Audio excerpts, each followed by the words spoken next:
บนโซเชียลแชร์แนะนำเวลาปวดฟันไม่ต้องกินยาพาราให้ใช้จุลินทรีย์น้ำซาวข้าวชุบสำลีแปะฟันซี่ที่ปวดนาทีเดียวหายปวดแน่นอน 100%ชัวร์เหรอเรื่องนี้ถ้าจริงก็มีประโยชน์และควรรีบบอกกันครับแต่ก่อนจะแชร์ต่อต้องเช็คให้ถูกชัวร์ศูนย์ชัวร์ก่อนแชร์สำนักข่าวไทยอสมทสอบถามกับประธานราชวิทยาลัยทันตแพทย์แห่งประเทศไทยครับเวลาปวดฟันใช้จุลินทรีย์น้ำซาวข้าวแก้ปวดแทนยาพาราได้จริงไหมครับไม่ควรจะใช้เพราะว่าน้ำจุลินทรีย์ซาวข้าวเนี่ยมันประกอบไปด้วยเชื้อโรคแบคทีเรียนะครับจริงๆในบรรยากาศเราก็สัมผัสกับเชื้อโรคเยอะแยะครับเพียงแต่เชื้อโรคอันนั้นจะเป็นเชื้อโรคที่ก่อโรคหรือว่าเชื้อโรคที่ไม่ก่อโรคประเด็นสำคัญคือเราไม่ทราบว่าน้ำซาวข้าวน้ำตาลนมเปรี้ยวที่หมักไว้7 วันจะได้เชื้อโรคอะไรมาบ้างทำสะอาดแค่ไหนปริมาณเชื้อโรคเยอะแค่ไหนสูตรน้ำจุลินทรีย์นี้อาจจะมีประโยชน์ถ้าจะใช้ก็ควรจะใช้ภายนอกเช่นใช้ขัดพื้นเทสุขภัณฑ์โถชักโครกแต่คงไม่ใช่ใส่ปากต้องเข้าใจว่าการดำเนินโรคขึ้นอยู่กับความรุนแรงของเชื้อโรคแล้วก็ปริมาณของเชื้อโรคการที่เราใช้น้ำจุลินทรีย์เข้าไปก็เท่ากับเราไปเพิ่มปริมาณเชื้อโรคเข้าไปซึ่งเชื้อโรคอันนั้นอาจจะสะสมกับเชื้อโรคในช่องปากทำให้เชื้อโรคมีปริมาณเยอะขึ้น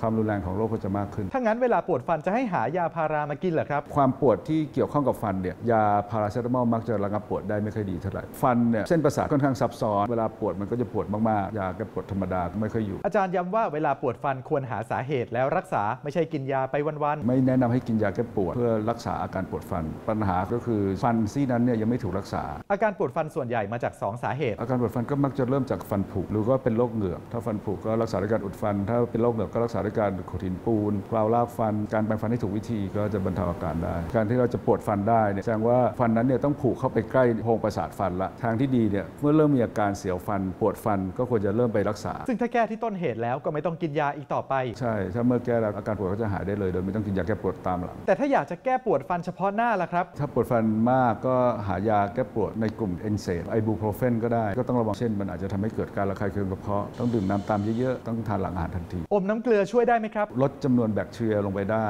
แต่มันก็ไม่ได้ฆ่าเชื้อแบคทีเรียที่อยู่ในโพรงประสาทฟันที่เป็นสาเหตุที่ทำให้ฟันผุได้แล้วติดพลาสเตอร์ที่แก้มล่ะครับตัวยาไม่น่าจะดูดซึมไปถึงฟันหรอกเพียงแต่มันทำให้แถวนี้มันซ่าๆไปบล็อกเส้นประสาทชาไปหมดเลยครับมันก็ไม่ถูกแก้ด้วยสาเหตุอยู่ดีส่วนคนที่ปวดฟันแล้วกินยาพาราไปเรื่อยๆจนหายปวดก็อาจจะไม่ใช่สัญญาณที่ดีนะครับไม่ได้แปลว่าหายฟันมันอาจจะตายไปเรียบร้อยแล้วช่วงแรกที่คนไข้ปวดเนี่ยเชื้อโรคยังไม่ทะลุไปถึงโพรงประสาทฟันแต่ถ้าเมื่อไหร่ลุกลามไปถึงโพรงประสาทฟันมันจะทำลายเส้นประสาทฟันทั้งหมดคนไข้ก็จะไม่มีอาการปวดละเพราะเส้นประสาทถูกทำลายไปหมดละแต่เชื้อโรคก็ยังอยู่ในระยะฟักตัวเชื้อโรคอาจจะลุกลามจนทะลุโพรงประสาทฟันทะลุปลายรากฟันไปถึงกระดูกก็ทำให้เกิดการติดเชื้อลุกลามมากขึ้นมีอันตรายถึงชีวิตได้อยู่เหมือนกันจริงๆ30 บาทรักษาทุกโรคก็มีการอุดฟันแล้วก็ถอนฟันซึ่งก็รักษาได้ก็ควรจะไปพบหมอฟันมากกว่ารีบรักษาเพื่อจะได้กำจัดถ้าปล่อยปละละเลยสิ่งที่พวกผมกลัวกันก็คือมันติดเชื้อการรักษาก็จะยุ่งยากซับซ้อนมากขึ้นแต่สรุปแล้วสูตรนี้เป็นยังไงครับคลิปนี้ไม่ควรแชร์ต่อเป็นการเพิ่มจำนวนแบคทีเรียที่อยู่ในช่องปากสาเหตุไม่ได้ถูกรักษาเชื้อโรคก็ยังอยู่สิ่งที่มีประโยชน์จะเกิดประโยชน์ก็เมื่อใช้เหมาะที่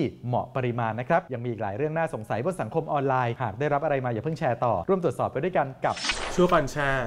ถ้าเราจะแชร์เรื่องอะไรให้เพื่อนฝูงญาติมิตรกรุณาตรวจสอบความถูกต้องก่อนมิฉะนั้นมันอาจจะส่งผลเสียให้กับคนที่คุณรักสนับสนุนโดยกองทุนพัฒนาสื่อปลอดภัยและสร้างสรรค์